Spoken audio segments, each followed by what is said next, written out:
பெரியவா சரணம். பெரியவா வானொலியின் மாலை நிகழ்ச்சிகள் ஆரம்பமாகின்றன. இன்றைய எமது நிகழ்ச்சிகள் நித்திய குரு பாதுகா பூஜா, ஸ்ரீ ரா கணபதி அவர்கள் எழுதிய புத்தகத்தின் ஒளிவடிவம், ஆன்மீக உரை, மகா பெரியவா மகிமை உபன்யாசம். பெரியவா சரணம். பெரியவா சரணம். அடுத்த நிகழ்ச்சி நித்திய குரு பாதுகா பூஜை. शुक्लाम्बरधरम् विष्णुम् शशिवर्णम् चतुर्भुजम् प्रसन्नवदनम् ध्यायेत् सर्वविघ्नोपशान्तये। ममोपात्त समस्त दुरितक्षयद्वारा श्रीपरमेश्वरप्रीत्यर्थम् गुरुप्रसादसिद्ध्यर्थम् गुरुप्रीत्यर्थम् गुरुपादपूजाम् अद्य करिष्ये। गुरुर्ब्रह्मा गुरुर्विष्णुर्गुरुर्देवो महेश्वरः गुरुः साक्षात् परब्रह्म तस्मै श्रीगुरवे नमः। अपारकरुणासिन्धुम् ज्ञानदम् शान्तरूपिणम् श्रीचन्द्रशेखरगुरुम् प्रणमामि मुदान्वहम्।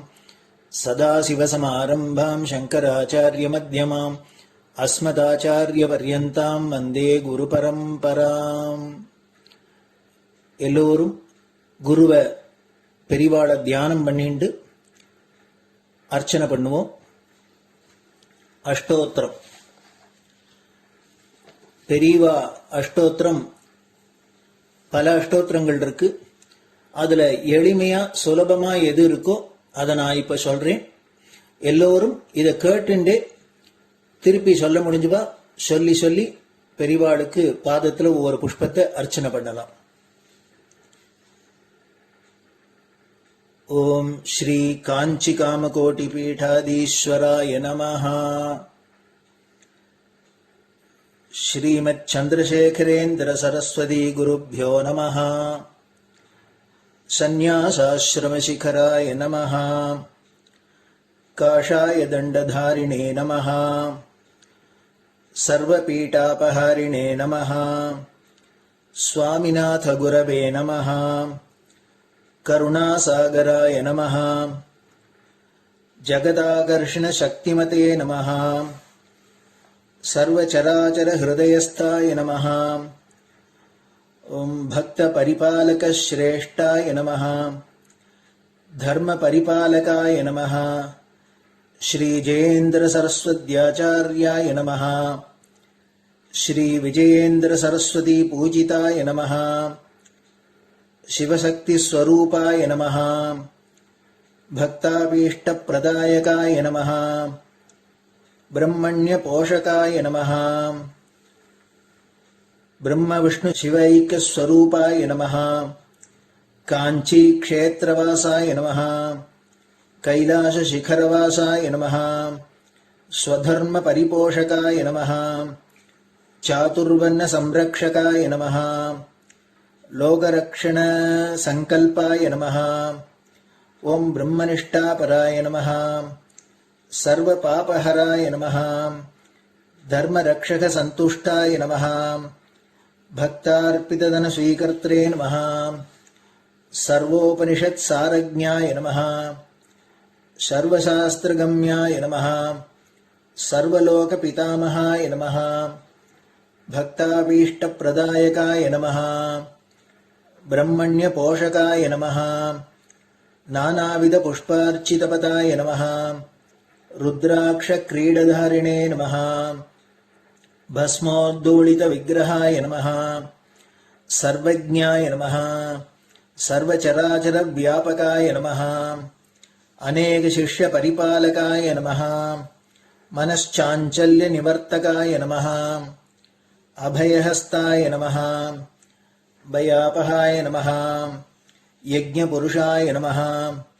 यज्ञानुष्ठान रुचिप्रदाय नमः। यज्ञसम्पन्नाय नमः। यज्ञसहायकाय नमः। यज्ञफलदाय नमः। यज्ञप्रियाय नमः। उपमानरहिताय नमः। स्फटिक तुलसी रुद्राक्ष हारधारिणे नमः। चातुर्वर्ण समदृष्टये नमः।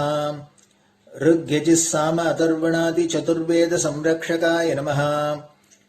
दक्षिणामूर्तिस्वरूपाय नमः जाग्रत् स्वप्न सुषुप्ति अवस्थातीताय नमः कोटिसूर्यतुल्य तेजोमय शरीराय नमः साधुसंग संरक्षकाय नमः अश्वगज गोपूजा निर्वर्तकाय नमः गुरुपादुक पूजा तुरंतराय नमः कनकाभिषिक्ताय नमः स्वर्ण बिल्वदल पूजिताय नमः सर्वजीव मोक्षदाय नमः मूकवाक्तान निपुणाय नमः नेत्र दीक्षादानाय नमः द्वादशलिंग स्थापकाय नमः गान रसप्रियाय नमः ब्रह्मज्ञानोपदेशकाय नमः सकलकलासिद्धिताय नमः चातुर्वण्य पूजिताय नमः अनेकभाषा संभाषण कोविताय नमः अष्टसिद्धिप्रदायकाय नमः ओम श्री शारदामठ सुस्थिताय नमः नित्यान्नदान सुप्रीताय नमः प्रार्थना मात्र सुलभाय नमः पादयात्रा प्रियाय नमः नानाविध मतपंडिताय नमः श्रुति स्मृति पुराणज्ञाय नमः देव यक्ष किन्नर किंपुरुष पूज्याय नमः श्रवणानंदकर कीर्तये नमः दर्शनानंदाय नमः अद्वैतानंदभरिताय नमः अव्याच करुणामूर्तये नमः शैव वैष्णवादिमान्याय नमः श्री शंकराचार्याय नमः दंडकमंडलोहस्ताय नमः वीणा मृदंग सकलवाद्यनाथस्वरूपाय नमः रामकथा रसिकाय नमः वेद वेदांग आगमादि सकलकला सतस्प्रवर्तकाय नमः हृदय गुहाशयाय नमः शतरुद्रीय वर्णितस्वरूपाय नमः केदारेश्वरनाथाय नमः अविद्यानाशकाय नमः निष्कामकर्मोपदेशकाय नमः लघुभक्तिमार्गोपदेशकाय नमः लिंगस्वरूपाय नमः सालग्रामसूक्ष्मस्वरूपाय नमः कालड्यां शङ्करकीर्तिस्तम्भनिर्माणकर्त्रे नमः जितेन्द्रियाय नमः शरणागतवत्सलाय नमः श्रीशैलशिखरवासाय नमः डमरुकनादविनोदाय नमः वृषभारूढाय नमः दुर्मदनाशकाय नमः आभिचारिकदोषहर्त्रे नमः मिताहाराय नमः मृत्युविमोचकशक्त्याय नमः श्रीचक्रार्चनतत्पराय नमः दासानुग्रहकारकाय नमः अनुराधानक्षत्रजाताय नमः सर्वलोकख्यातशीलाय नमः वेंकटेश्वरचरणपद्मषट्पदाय नमः श्री महात्रिपुरसुंदरी समेत श्री चंद्रमौलीश्वर पूजाप्रियाय नमः श्रीमच्चंद्रशेखरेन्द्र सरस्वती सद्गुरु परब्रह्मणे नमः गुरुभ्यो नमः परमगुरुभ्यो नमः परमेष्टिगुरुभ्यो नमः परात्परगुरुभ्यो नमः गुरुपरम्पराभ्यां नमः गुरुपादुकाभ्यां नमो नमः. அடுத்தது ஊதுபத்தி இருந்தா அதை காமிச்சு தூபம், நெய் தீபம் இருந்தா காமிச்சு அதை நெய் தீபம் தீபம் காமிச்சுட்டு நைவேத்தியம் வெத்தலைப்பாக்கு பழம் இதுலேருந்து ஆரம்பிச்சு அவளுக்கு எது சௌரியமோ அதுபடி நைவேத்தியம் பண்ணலாம். அதுக்கு அடுத்தது கற்பூர ஹாரத்தி பண்ணி எல்லோரும் பிரதட்சிண நமஸ்காரம் பண்ணி பெரியவாள்கிட்ட பிரார்த்தனை பண்ணிண்டு எல்லோரும் க்ஷேமமா இருக்கணும், லோகம் பரம மங்களமா சௌக்கியமா இருக்கணும், எல்லோரும் வியாதி வெக்க இல்லாத ஆயுராரோக்கிய ஐஸ்வர்யத்தோட சாந்தம் அமைதியோட ஞான வைராக்கியத்தோட எல்லோரும் நல்லவர்களாயிருந்து நன்மையை அடையணும்னு பிரார்த்தனை பண்ணி இந்த பூஜையை தினம் செய்யலாம். குரு பிரம்மா குருர் விஷ்ணுர் குருர் தேவோ மகேஸ்வரः குரு சாட்சாத் பரபிரம்ம தஸ்மை ஸ்ரீ குரவே நமஹ. அபார கருணா சிந்தும் ஞானதம் சாந்தரூபிணம் ஸ்ரீ சந்திரசேகர குரும் பிரணமாமி முதான்வகம். சதாசிவசமாரம்பாம் சங்கராச்சாரிய மத்யமாம் அஸ்மதாச்சாரிய பர்யந்தாம் வந்தே குரு பரம்பராம். குரு பாத பூஜை நிறைவடைஞ்சது. பெரியவா சரணம். பெரியவா சரணம். பெரியவா வானொலியில் நேயர்கள் அடுத்து கேட்க இருப்பது ஸ்ரீ ரா கணபதி அவர்கள் எழுதிய புத்தகத்தின் ஒளி வடிவம். அளிப்பவர் ஸ்ரீமதி உமா சங்கர் அவர்கள். தேனினும் இனிய சொல்லான் தீச்சுடர் மேனி கொண்டான் ஊனுயிர்க்கு உயிரதான ஒன்றினைக் கலந்து நின்றான் ஏனினிக் கவலை நெஞ்சே இன்றுனக் அருள் செய்தான் இஞ்ஞானவான் காமகோட்டி நாதனை நம்புவோமே. ஜெய ஜெயசங்கர, ஹர ஹர சங்கர.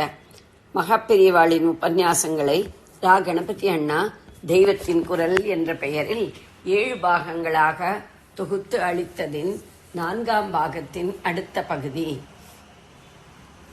குருகுலம், கட்டிகாஸ்தானம், ஸ்தாபனம், அவசிய தீமைக்கு ஆச்சாரியாள் பணி.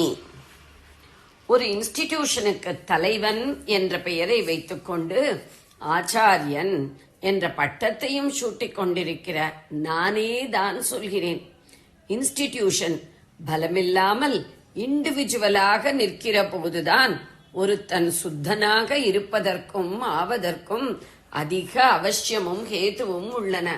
ஸ்ரீ ஆதிசங்கர பகவத் பாதர்கள் தான் நம் மதத்திலேயே இன்ஸ்டிடியூஷன் என்பதை வலுவாக ஏற்படுத்தி ஸ்தாபன ரீதியில் நம் மதஸ்தர்கள் ஒரு கட்டுக்கோப்பில் வந்து அதனால் மதம் எந்நாளும் ஜீவசக்தி குன்றாமல் இருக்க வழி செய்தார் என்று ஸ்தோத்திரம் செய்யும் நானேதான் இதையும் சொல்கிறேன். ஸ்தோத்திரமும் நியாயம்தான். ஏனென்றால் இண்டிவிஜுவலின் ஆசிரமம், அவற்றில் கையடக்கமான சிஷ்யர்கள் என்று சிலர் மாத்திரம் பரமசுத்தர்களாக இருந்துவிட்டால் பாக்கி ஏராளமான ஜனசமூகம் என்ன ஆவது? ஜனசங்கியை குறைச்சலாக இருந்து அவரவரும் தங்கள் சாஸ்திர வழிகளை பின்பற்றிக் கொண்டு அந்த சில சுத்தர்களை ஐடியலாக கொண்டு அடக்கத்துடன் வாழ்ந்த மட்டும் எல்லாம் சரியாகவே இருந்தது. ஆனால் காலக்கிரமத்தில் ஜனசங்கியை ஜாஸ்தியாக ஆக குவான்டிட்டி அதிகமானால் குவாலிட்டி குறைய வேண்டியதுதான் என்ற முறைப்படி ஐடியலாக இருக்க வேண்டிய வகுப்பாரின் தரம் நீர்த்து போக ஆரம்பித்தது. இதை பயன்படுத்திக் கொண்டு புறச்சமயங்களான பௌத்த ஜைன மதங்கள் சமூகத்தில் ஒரு விரிசலையே ஏற்படுத்தின. தங்களை ஆர்கனைசேஷனலாக ஸ்தாபன ரீதியில் நன்றாக கட்டுக்கோப்பு பண்ணிக்கொண்டால்தான் தங்களுடைய எதிர்ப்பு காரியம், வளர்ச்சி இரண்டையுமே சக்திகரமாக சாதித்துக் கொள்ள முடியும் என்று புரிந்து கொண்டு அப்படியே கிரியாம்சையிலும் அந்த மதஸ்தர்கள் காட்ட ஆரம்பித்தனர். ராஜாக்கள் ஆதரவையும் பெற்று அந்த மதங்கள் விருத்தியடைந்தன. அப்படிப்பட்ட காலத்தில் இந்த போக்கை எதிர்த்து சமாளிப்பதற்காக நம் மதத்தில் இருந்தவர்களை நெல்லிக்காய் மூட்டையாக சிதறி போகாமல் புளிப்பானையாக நன்றாக கிட்டித்து ஒட்டிக்கொண்டு இருக்குமாறு செய்தே ஆக வேண்டியிருந்தது. இதற்காகத்தான் அவர்களை ஸ்தாபன ரீதியில் ஒரு கட்டுக்கோப்பில் கொண்டு வரும் சாதிப்பை நம் ஆச்சாரியால் மேற்கொள்ள வேண்டியிருந்தது. அதை இன்றைக்கும் லோகமே ஆச்சரியப்படுமாறு தேசம் பூராவுக்குமான அடிப்படையில் பண்ணினார். அதனால் எத்தனை ஸ்தோத்திரம் பண்ணினாலும் நியாயம்தான். ஆனால் இதுவும் நெசசரி ஈவில் என்ற வகையை சேர்ந்ததுதான். அதாவது ஒரு பெரிய தீமையை விலக்குவதற்கு அத்தியாவசியமாக செய்ய வேண்டியிருக்கிற சின்ன தீமை என்றுதான் சொல்ல வேண்டும். ஸ்தாபன பலம் இருக்கிறது என்றால் பாடசாலையாகத்தான் இருக்கட்டும், மட்டாலயமாகத்தான் இருக்கட்டும், அதிலே ஆச்சாரிய புருஷனாக இருப்பவன் தன்னுடைய ஆத்ம பலம் நன்றாக உறுதி வாய்ந்ததாக இருக்க வேண்டும் என்பதில் அவ்வளவு விழிப்பாக இல்லாமல் ஊக்கம் குன்றிப்போக இடமுண்டு. ஆள்பலம், பணபலம், நிறைய சொத்து பலம் எல்லாமே ஆத்ம பலத்தை விருத்தி செய்து கொள்வதற்கு இன்சென்டிவ்கள் தான், ஊக்க குலைவு செய்பவை தான். இதனால்தான் ஆதியில் தனித்தனியாக இருந்து கொண்டு ஆச்சாரியர்கள் குருகுலம் நடத்தி வந்தார்கள். பௌத்த ஜைனர்கள் தோன்றிய பிறகுதான் வித்யாசாலை என்பதாக பல ஆசிரியர்கள் சேர்ந்து ஒரே ஸ்தாபனத்தில் இருந்து கொண்டு பலதரப்பட்ட மாணவர்களுக்கும் பாடம் சொல்லித் தருவது என்ற வழக்கம் விசேஷமாக விஸ்தாரமாக ஏற்பட்டது. நலந்தா, தக்ஷசீலா யூனிவர்சிட்டிகள் அப்போது ஏற்பட்டவைதான். பழங்கால கல்வி பெருநிலையங்கள். தக்ஷசிலா பஞ்சாபில் இருப்பது. புத்தர் காலத்துக்கு மிகவும் முந்தி உபனிஷத நாட்களில் இருந்தே புகழ்பெற்ற கஷேத்திரமாக அது இருந்திருக்கிறது. அக்காலத்தில் அந்த பிரதேசத்துக்கு காந்தார தேசம் என்று பெயர். காந்தாரி அந்த நாட்டு ராஜகுமாரியாக பிறந்தவள். பாண்டவர்களின் கொள்ளுப்பேரனான ஜனமேஜயன் சர்ப்பயாகம் பண்ணினதும் அவனுக்கு முன்னால் மகாபாரதம் முதலாக அரங்கேற்றமானதும் இங்கேதான். இது அந்த ஊருக்கு உள்ள மகாபாரத சம்பந்தம். நாராயண சம்பந்தம் இதைவிட அதிகமாக அதற்கு உண்டு. பரதனின் பிள்ளையாக தக்ஷன் ஸ்தாபித்த ஊரானதால் தான் அதற்கு தசசிலம் என்ற பெயரே ஏற்பட்டது. இப்படி வைதீக மத சம்பந்தம் உள்ளதா இருந்த அந்த ஊர் கிபி 5ஆம் நூற்றாண்டில் ஃபாகியன் இந்தியாவில் சுற்றுப்பிரயாணம் செய்து குறிப்புகள் எழுதிய போது பௌத்தர்களின் சைத்திய விகாரங்கள் நிறைந்த இடமாக இருந்திருக்கிறது. அப்புறம் ஹூனர் என்ற அந்நிய நாட்டு மிலேச்சர்கள் அந்த ஊரை சூறையாடி சிதைத்து விட்டனர். ஃபாகியனுக்கு 200 வருஷத்துக்கு அப்புறம் ஹுவான் ஸ்வாங் வந்து சுற்றுப்பிரயாணம் செய்த போது தக்ஷசிலம் ஒரே ரூயின்ஸ், இடிபாடுகள் மயமாயிருந்ததாக எழுதி வைத்திருக்கிறார். பௌத்தர்களின் பெரிய வித்யாஸ்தானமாக அது இருந்தபோது ஒரே சர்வகலாசாலையின் கீழ் பல துறைகளாக மாணவர்களுக்கு பாடம் சொல்லிக் கொடுக்கும் செட்டப்பில் இல்லை என்றும் அநேக சின்ன சின்ன வித்யாசாலைகள் ஒரே இடத்தில் சேர்ந்திருந்ததாக மட்டுமே இருந்தது என்றும் தெரிய வருகிறது. ஒரு சென்ட்ரல் செட்டப்பில் இல்லாவிட்டாலும் இங்கே வேத வித்யை உள்பட 16 சப்ஜெக்டுகளில் பாடம் நடத்தி இருக்கிறார்கள். சாணக்கியர் போன்றவர்கள் கூட அங்கே வித்யாபியாசம் செய்ததாக சொல்லப்படுகிறது. தற்கால யூனிவர்சிட்டி செட்டப்பிலேயே இருந்தது நாலந்தா வித்யாசாலை தான். அங்கேதான் ரூயின்ஸை பார்க்கும்போது பெரிய பெரிய லெக்சர் ஹால்கள், ஹாஸ்டல்கள் ஆகியன இருந்தது தெரிய வருகிறது. இது பழைய காலத்தில் மகதம் எனப்பட்ட இன்றைய பீகாரில் இருக்கிறது. புத்த விகாரங்கள் நிறைய ஏற்பட்டது மகத தேசத்தில்தான். விகார் என்பதே பிகார் என்றாயிற்று. அதை தப்பாக பீகார் என்கிறோம். பட்னா என்கிற பாடலிபுத்திரத்துக்கு சமீபத்தில் புத்தர் வாழ்க்கையோடு சம்பந்தப்பட்ட ராஜகிரகம் ராஜ்கிர் இருக்கிறது. அதற்கு பக்கத்தில் நாலந்தா இருக்கிறது. பௌத்த தத்துவதர்சிகளில் முக்கியம் வாய்ந்த ஒருவரான நாகார்ஜுனர் இந்த இடத்தை சர்வகலாசாலை அல்லது விஸ்வவித்யாலயம் அல்லது தமிழில் பல்கலைக்கழகம் என்கிற ரீதியில் பெரிய கல்விச்சாலை அமைக்க தேர்ந்தெடுத்தார். கிபி 5ஆம் நூற்றாண்டில் ஆட்சி செய்த நரசிம்ம பாலாதித்யரின் காலத்தில் நாலந்தா விஸ்வவித்யாலயம் பூர்ண வளர்ச்சியை பெற்றதாக தெரிகிறது. பௌத்த சாஸ்திரங்கள் மட்டுமின்றி ஓரளவு வேத வித்யையும் மற்றும் விஸ்தாரமாகவே கணிதம், ஜோதிஷம், தர்க்கம், சங்கீதம், வைத்திய சாஸ்திரம் ஆகியனவும் இங்கே சொல்லிக் கொடுக்கப்பட்டிருக்கின்றன. இங்கே 10,000 பேர் ரெசிடென்ஷியலாக தங்கி படித்தார்கள் என்று தெரிகிறது.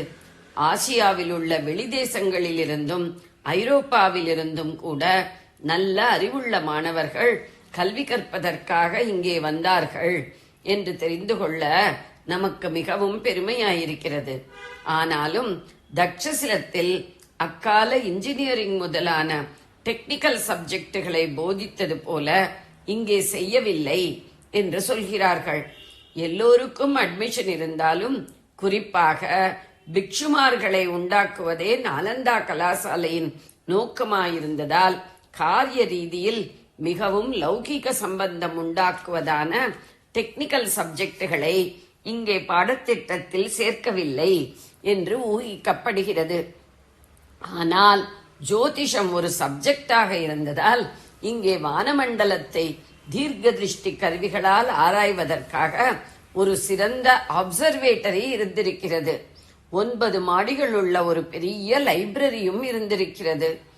கஜனி முகமது, கோரி முகமது முதலானவர்கள் படையெடுத்து நம் கலாச்சாரத்துக்கு பெரிய ஹானி உண்டாக்கி, அப்புறம் துருக்கர்களின் ஸ்லேவ் டைனாஸ்டி அடிமை வம்ச ஆட்சி 13ஆம் நூற்றாண்டின் ஆரம்பத்தில் ஏற்பட்ட போது நாலந்தா யூனிவர்சிட்டி அதற்கு மேல் தாக்குப்பிடிக்க முடியாமல் நசித்து போய்விட்டது. 8 நூற்றாண்டுகள் இப்படி ஒரு யூனிவர்சிட்டி நடைபெற்றது என்பதே மிகவும் பெருமைக்குகந்த விஷயம். நாலந்தா யூனிவர்சிட்டி பூர்ண ரூபம் பெற்ற 5ஆம் நூற்றாண்டுக்கு 300 வருஷங்கள் அப்புறம் வங்காளத்தில் பாலவம்சத்தவர் ஆட்சியில் ஏற்பட்டது விக்ரமசிலம். கங்கைக்கரையிலே ஒரு குன்றின் மேல் தர்மபாலன் என்ற அரசின் பௌத்த மட்டாலயமும் அதைச் சேர்ந்ததாக இந்த வித்யாசாலையும் ஸ்தாபித்தான். திபெத்திலிருந்தே பிட்சுக்கள் நிறைய வந்து இங்கே கல்வி கற்றிருக்கிறார்கள். இங்கிருந்து பிட்சுக்கள் திபெத்துக்கு போயும் பௌத்த மத பிரச்சாரம் செய்திருக்கிறார்கள். அநேக பௌத்த நூல்கள், குறிப்பாக தாந்திரிகமானவை, தந்திர சாஸ்திரத்தை குறித்தவை பிற்காலத்தில் இந்தியாவில் கிடைக்காமல் திபெத்திலிருந்தே நாம் பெரும்படியாக இருந்தது. இப்போதும் கூட இப்படி பல பழைய புஸ்தகங்கள் திபெத் மடாலயங்களிலேயே கண்டுபிடிக்கப்படுகின்றன. இவை அங்கே போய் சேர்ந்ததற்கு நாலந்தா, விக்ரமசிலா யூனிவர்சிட்டிகளால் ஏற்பட்ட பரிவர்த்தனை தான் காரணம். இந்து சாஸ்திரங்களிலும் இந்து மத பூர்வீகர்களின் இதர கலைகள், சயின்ஸுகள் ஆகியவற்றிலும் விஸ்தாரமாக போதனை தரும் இடங்களாகவும் பல ஆதிகாலத்திலிருந்து இருந்திருக்கின்றன. இவற்றில் வடக்கே காசியும் தெற்கே காஞ்சியும் முக்கியமானவை. மேற்கே காந்தி பிறந்த கத்தியவாரில் வல்லபி சிறந்த வித்யா பூமியாக இருந்திருக்கிறது. விக்ரமாதித்யனின் உஜ்ஜயினி மத்திய பாரதத்திலே பெரிய சென்டர் ஆஃப் லேர்னிங்காக இருந்திருக்கிறது. வடக்கு, தெற்கு, மேற்கு, மத்தியம் சொன்னேன், கிழக்கு பாக்கி. அங்கே இந்து மதத்தோடு சம்பந்தப்பட்ட வித்யா பூமியாக வங்காளத்தில் நவத்வீபம் இருந்தது. நதியா என்று சொல்கிற இடம். பூர்வத்தில் ஹிந்து தர்சனங்கள் எல்லாமே அங்கே கற்பிக்கப்பட்டிருக்கின்றன.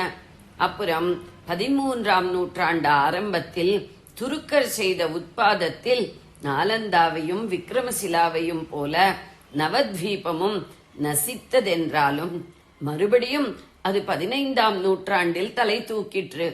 ஆனால் பூர்வத்தில் சகல வித்யைகளுக்கும் அது இருப்பிடமாயிருந்திருக்க மறுபடி அது புத்துயிர் பெற்ற போது தர்க்க சாஸ்திரத்துக்கு மாத்திரமே பிரசித்தி அடைந்தது.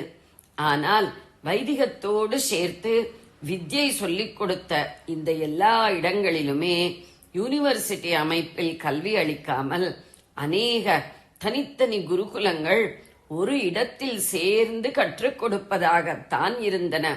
இப்படி சொல்வதால் இந்த அமைப்பு இந்து மதத்தோடு சேர்ந்த கல்வியில் அடியோடு இருந்ததில்லை என்று அர்த்தமாகாது. பௌத்த ஜெயின மதங்கள் ஏற்படுவதற்கு முன்னும் கூட அங்கங்கே சில பெரிய குருகுலங்கள் இருந்திருக்கத்தான் செய்தன. வேத மத ஆதாரமான 14 வித்யைகளில் புது புது வியாக்கியான நூல்கள், ஆராய்ச்சி நூல்கள் ஒவ்வொரு தலைமுறையிலும் சேர்ந்து கொண்டே போயிருந்திருக்கும். காவிய நாடகாதிகளும் ஏராளமாக விருத்தியாகிக் கொண்டே இருந்திருக்கும்.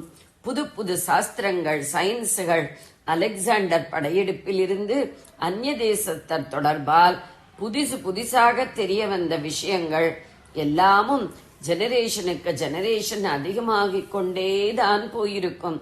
எனவே ஒரே குரு அல்லது ஓரிரண்டு அசிஸ்டன்ட்கள் மட்டும் வைத்துக் கொண்டிருக்கும் குரு போதாமல் இந்நாளில் உள்ள யூனிவர்சிட்டி மாதிரியான பெரிய அமைப்பில் அநேக குருக்கள் அநேக சிஷ்யர்களுக்கு ஒரே இடத்தில் சேர்ந்து சொல்லிக் கொடுப்பதென்பது பௌத்த ஜைன மதஸ்தர்களிடம் மட்டுமின்றி வைதீக வழியில் இருந்தவர்களிடமும் கொஞ்சம் இருந்ததுதான்.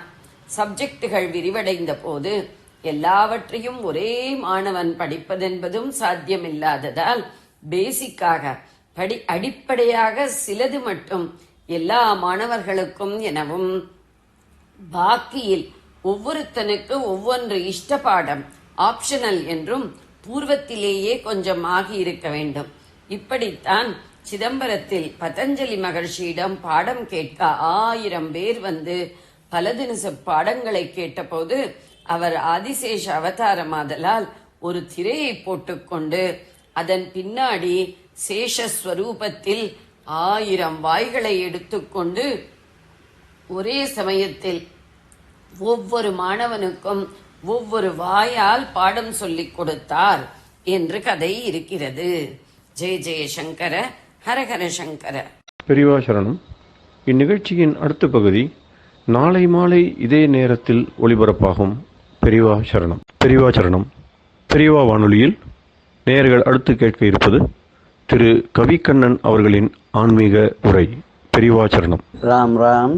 ஸ்ரீ குருப்யோ நம. ஜெய ஜெயசங்கர, ஹரஹர சங்கர.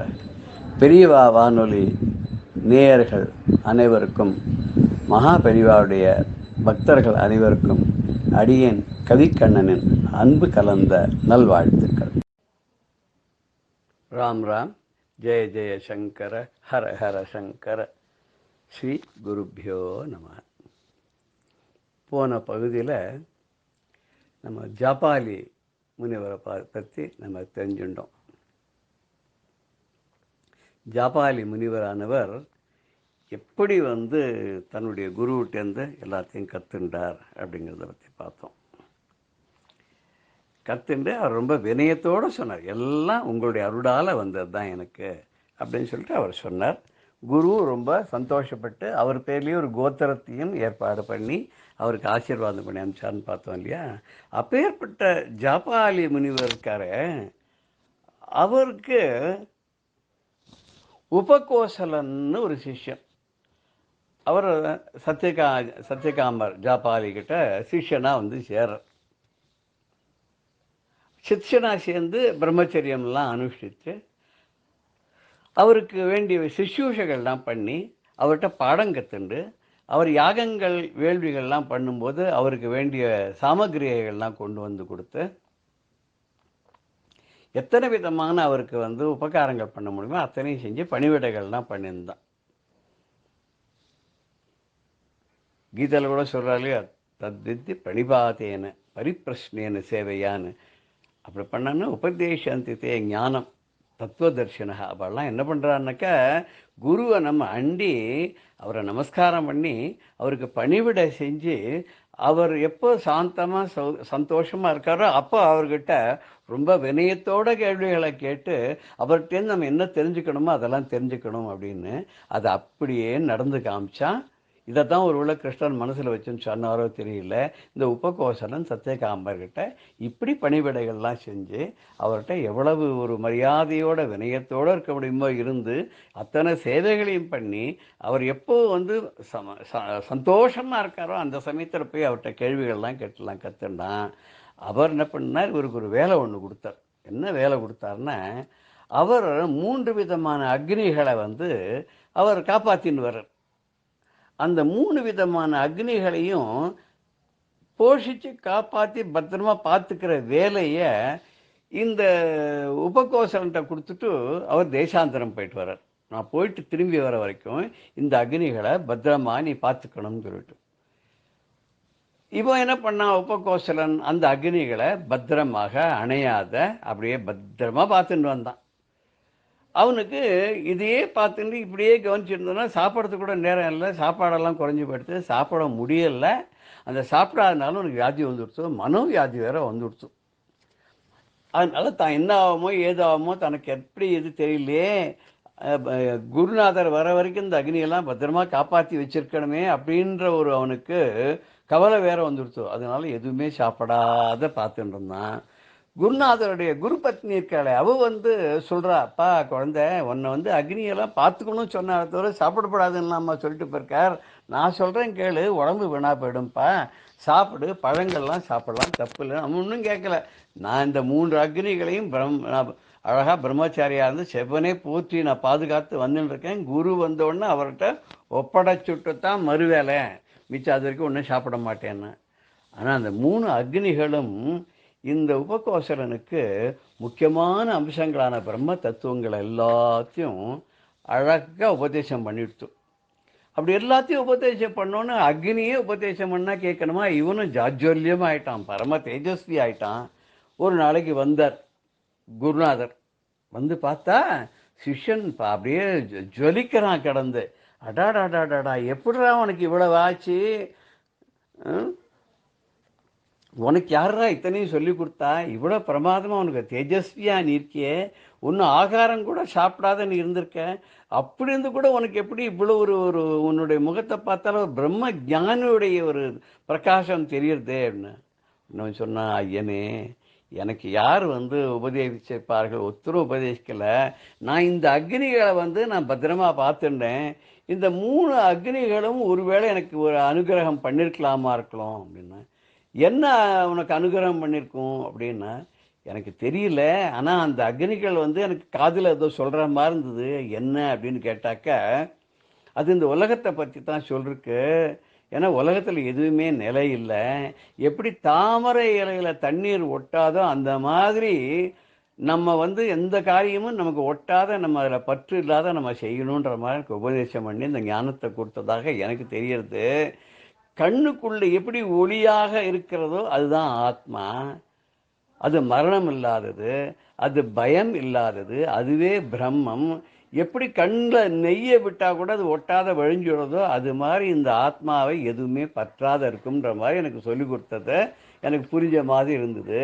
எப்படி இருந்தாலும் நீங்கள் தான் எனக்கு சரியான முறையில் எல்லாத்தையும் கற்றுக் கொடுக்கணும், புரிகிற மாதிரி கற்றுக் கொடுக்கணும் அப்படின்னா, உடனே குரு என்ன பண்ணான்னா ரொம்ப வியாக்கியானமாக அவனுக்கு எல்லாத்தையும் சொல்லி கொடுத்து, நம்ம ஆத்மா தான் பிரம்மம், பிரம்மா தான் அமானுஷ்யமான ஒரு ஒரு தத்துவம்.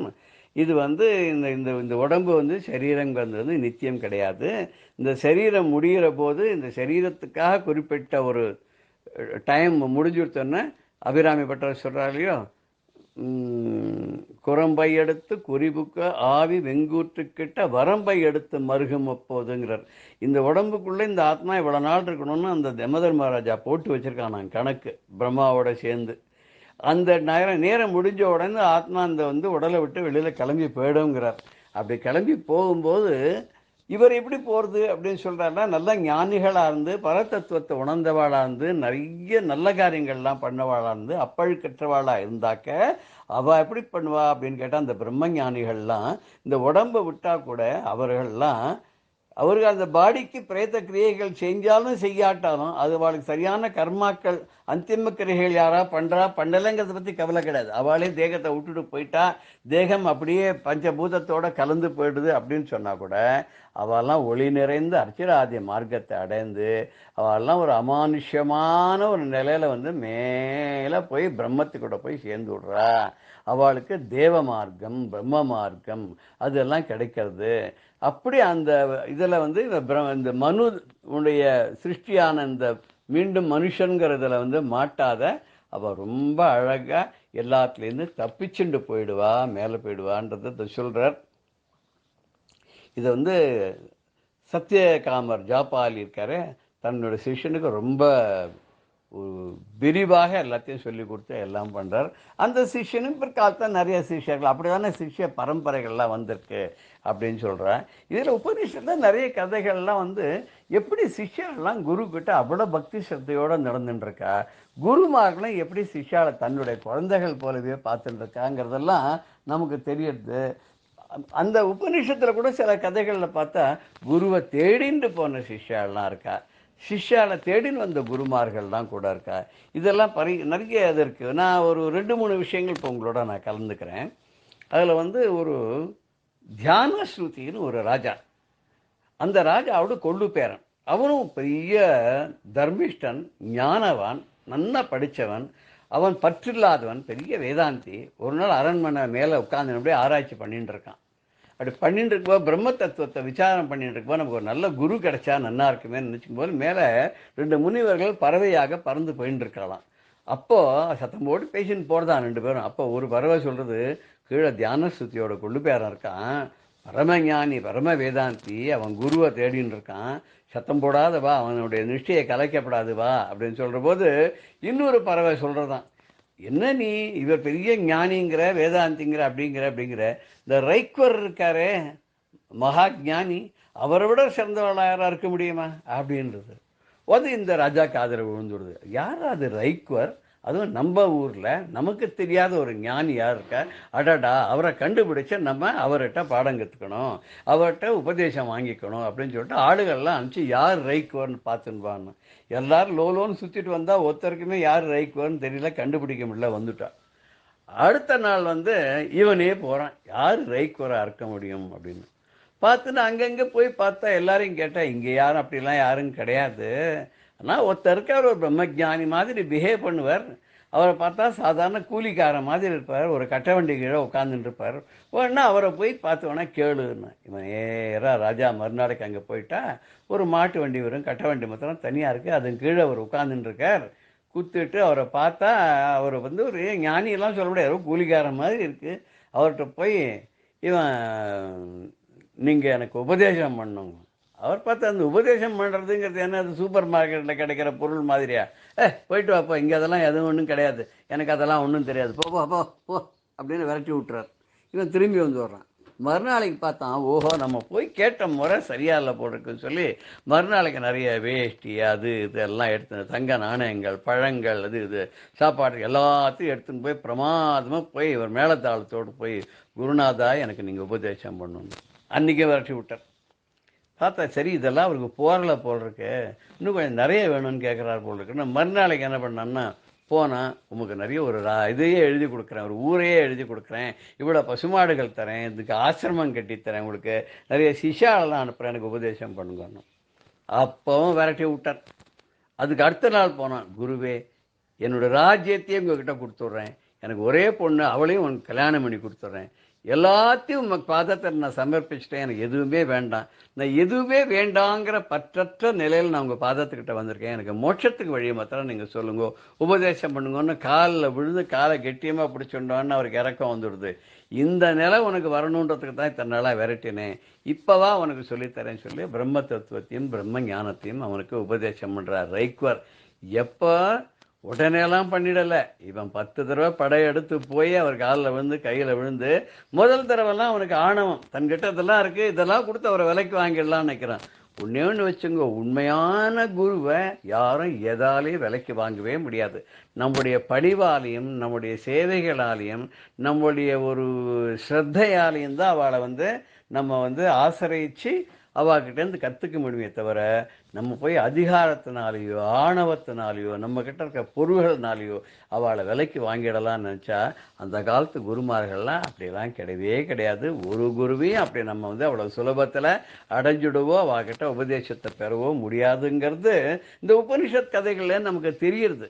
இது என்ன சொல்கிறதுன்னா, பணிவிடை செய்யணும் குருவுக்கு சிசூஷை பண்ணுறதோட வினயத்தோடு நடந்துக்கணும். அதில் ஆணவம் கூடாது, கௌரவம் பார்க்கக்கூடாது, நாம தான் அப்படிங்கிற அகங்காரம் மமக்காரம்லாம் இல்லாத ஒரு நிலைக்கு நம்ம போயிட்டு பற்றற்ற நிலைக்கு போகும்போது தான் அப்படி பற்றில்லாத அந்த முனிவருடைய பற்றை நம்மளால் பிடிக்க முடியும். எதுக்கு? நம்முடைய பற்றுகளை எல்லாம் விட்டு அவரை பற்றி கொண்டால் நமக்கும் பற்றில்லாத ஒரு நல்ல நிலைமை கிடைக்கும் அப்படிங்கிறது இந்த கதையிலேருந்து தெரிகிறது. மேலும் சிலவற்றை வருகிற வாரங்களில் பார்க்கலாம். ஜெய ஜெயசங்கர ஹர ஹர சங்கர. ஸ்ரீ குருப்யோ நம. ராம் ராம். பெரியவா சரணம். இந்நிகழ்ச்சியின் அடுத்த பகுதி நாளை மாலை இதே நேரத்தில் ஒளிபரப்பாகும். பெரியவா சரணம். பெரியவா சரணம். அடுத்த நிகழ்ச்சி மகா பெரியவா மகிமை உபன்யாசம். வழங்குபவர் பிரம்மஸ்ரீ கணேச சர்மா அவர்கள். அபார கருணா சிந்தும் ஞானதம் சாந்தரூபிணம் ஸ்ரீ சந்திரசேகர குரும் பிரணமாமி முதான்வகம். காஞ்சி மகாபிரிவா 1969 78 வரைக்கும் காஞ்சிபுரம், தேனம்பாக்கம், கலவை, கார்வேட் நகர் முதலான இடங்கள்லாம் இருந்தா அப்படிங்கிறத பார்த்துட்டு வரும். இந்த 9 வருஷ காலத்தில் பல நிகழ்ச்சிகள். பெரியவா ஒரு மடாதிபதியாக இருந்து மடத்து பொறுப்பில் இல்லைனாலும் தனியாக ஒரு ஏகாந்தமாக சன்னியாசியாக வாசம் பண்ணிட்டு இருக்கிறதையும், அவள் பீடாதிபதியாக இருக்கிறதே எப்படி ஜனங்கள்லாம் என்னென்னலாம் பண்ணிட்டாலோ, எப்படி அனுகிரகம் வேண்டாலோ அதே மாதிரி இங்கே எப்பவும் வந்தா. இன்னும் பல பேர் தரிசனம் பண்ணி பல சுவையான நிகழ்ச்சிகள். பெரியவா தேனம்பாக்கத்தில் இருக்கா. மத்தியானம் 2 மணி 2:30 மணி இருக்கும். என்ன பண்ணா, தங்கிட்ட இருக்கிற ஒரு கைங்கரியம் பண்ணுறவரை கூப்பிட்டு, காஞ்சிபுரத்தில் பக்கத்தில் வரதராஜர் கோவில், இந்த தேனம்பாக்கம் அப்படிங்கிறது வரதராஜர் கோவிலுக்கு பின்பக்கமாக கொஞ்சம் தள்ளி போகணும், ஒரு 1.5-2 கிலோமீட்டரில் இருக்குது. சீமா பெட்டர் அழிச்சுன்னு வா அப்படின்னா சீமா பெட்டர் வந்தார். பெரியவா உத்தரவு அப்படின்னு உடனே வர. இந்த சீமா பெட்டர்லாம் ரொம்ப பெரியவாள்கிட்ட பிரியம், பெரியவாள்கிட்ட நிறையா அனுகிரகத்தை அடைஞ்சவா. சீமா பெட்டர் வந்துட்டார் பெரியவா உத்தரவுன்னு ஒன்று. பெரியவா வந்தோன்னு அவர்கிட்ட கேட்டா, இன்னைக்கு என்ன திதி அப்படின்னா. சீமா பெட்டருக்கு ஒரு ஆச்சரியம். இப்போ மத்தியானம் 2 மணிக்கு மேலே பெரியவா திதி எதுக்கு நம்மளை இப்போ கேட்குறா, இது ஏதோ விஷயம் இருக்கு, அதனால இன்னைக்கு ஏகாதசி திதி அப்படின்னார். ஏகாதசிக்கு என்ன பண்ணும் அப்படின்னார். ஏகாதசிக்கு என்ன பண்ணும், உபவாசம் இருக்கணும், விரதம் இருக்கணும் அப்படின்னு. சரி, ஏகாதசி உபவாச விரதம் நமக்கு மட்டுமா இல்லை பெருமாளுக்குமா அப்படின்னா அவருக்கு புரியல. இல்லை, விரதம் உபவாசம்ங்கிறது நமக்கு தான், பெருமாளுக்கு இப்படிலாம் இல்லை அப்படின்னு. இல்லை, இன்னும் கர்த்தாலேருந்து பெருமாளுக்கு இன்னும் பூஜை ஆகலை, ஆராதனை ஆகலை, அதுதான் கேட்டேன் அப்படின்னு. பட்டருக்கு தூக்கி அறி போட்டுது. உடனே பெரியவா சொன்னா, உடனே கோவிலில் போய் பாரு, என்ன ஏதுன்னு பார்த்து அங்கே இருக்கிற பிரச்சனையை ப்ராப்ளத்தை சரி பண்ணி உடனே பெருமாளுக்கு பூஜை ஆகிறதுக்கு ஏற்பாடு பண்ணு, நைவேத்தியமாகணும் அப்படின்னு உத்தரவுப்பட்டா கண்டிச்சு. இவர் உடனே அறக்க பறக்க ஓடி விசாரிச்சா, கோவிலில் அங்கே கைங்கரியம் பண்ணுறவாளுக்குள்ளே ஏதோ ஒரு மனஸ்தாபம், தகராறு. இந்த தகராறுல என்ன பண்ணிட்டா, ஒருத்தருக்கு ஒருத்தர் சண்டை போட்டு தகராறு பண்ணி சுவாமிக்கு இது வரைக்கும் பூஜை பண்ணாத வச்சிருந்தா, இன்னும் நைவேத்தியம் ஆகலை.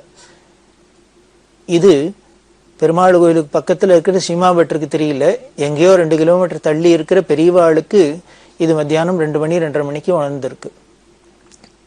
உடனே அவர் எல்லாரையும் சமாதானப்படுத்தி, நமக்குள்ள தகராறு ஏதோ பிரச்சனை அப்படின்னாக்க சுவாமிக்கு நைவேத்தியம் பண்ணுறது பூஜை பண்ணுறத போய் நிறுத்தினா, இப்போ தற்காலத்துல பார்த்தீங்கன்னா எந்த ஒரு பிரச்சனையா இருந்தாலும் உடனே ஒரு ஒத்துழையாமை இயக்கம் ஸ்ட்ரைக் பண்றது அப்படின்னு வச்சுட்டு இருக்கா.